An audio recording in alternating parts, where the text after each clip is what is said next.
Monroe was born in the charity ward of Los Angeles General Hospital. She was born on June 1st, 1926.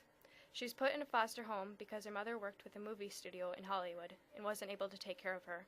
Gladys, which is Marilyn's mother, worked long hours and pulled her life back together when she found only a note from her husband that ran to a new state with their 2 children.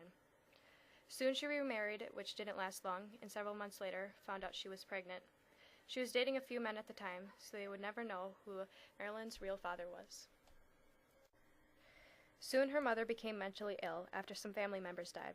Some people believe the toxic chemicals caused by her job made her become this way, but soon later she was moved to the Los Angeles General Hospital for her depression, and once again, Marilyn Monroe was left alone. She floated from home to home. That meant she always had to go to new high schools. She felt awkward and was seen as the ugly duckling that was tall and dumb.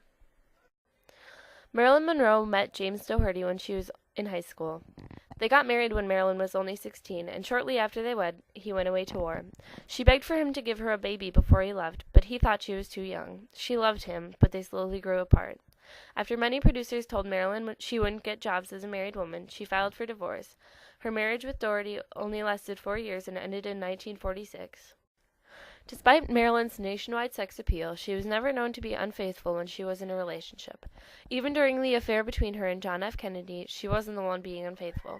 She loved men wholeheartedly and was always looking for someone to be with for the rest of her life. Monroe married Joe DiMaggio in January of 1954, and after the initial fire died down, he resented her career and attitude. He called her spoiled and occasionally hit her. One night after the famous Subway Great photo was taken, Joe DiMaggio decided to take out his embarrassment by hitting her, and the next day makeup artists had to cover her bruises with makeup. In October of the same year, they divorced, Monroe pleading that he was a cold man and would hardly even talk to her. One of Monroe's most well-known lovers was John F. Kennedy. She would call the White House often, but after she sang happy birthday to him, he ended their affair due to others' suspicions. Monroe's third marriage was with Arthur Miller, and it was also short-lived. They tried to conceive a child, but she had 3 miscarriages, this attributed to Marilyn's depression.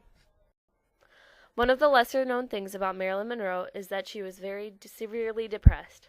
She had a few journals where she wrote very upsetting things. She would say that she felt inhuman.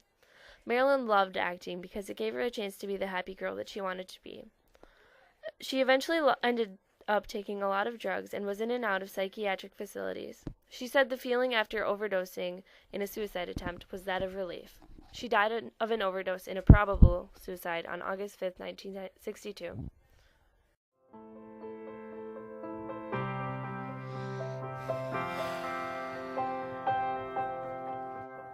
Help, I have done